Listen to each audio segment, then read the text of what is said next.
জুলাই থেকে আগস্ট মাসে ছাত্র জনতার আন্দোলন দমন করার জন্য যেসব হত্যাকাণ্ড ঘটেছে সেই সবের সঙ্গে জড়িতদের দ্রুত বিচারের আওতায় আনার ব্যবস্থা করা সহ 5টি সিদ্ধান্ত নিয়েছে আইন বিচার ও সংসদ বিষয়ক মন্ত্রণালয়। আর শনিবার আইন মন্ত্রণালয়ে আইন ও বিচার বিভাগের কর্মকর্তাদের সঙ্গে সভা করে এইসব সিদ্ধান্ত নেওয়া হয়েছে।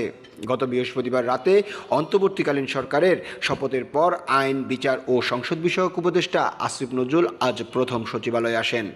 সভায় নেওয়া বাকি 4টি সিদ্ধান্ত হলো, গত 1 জুলাই থেকে 5 আগস্ট পর্যন্ত ছাত্র জনতার আন্দোলন দমন করতে যেসব ফৌজদারি মামলা হয়েছে সেগুলোতে আগামী 3 কর্মদিবসের মধ্যে প্রত্যাহারের পদক্ষেপ নেওয়া হবে।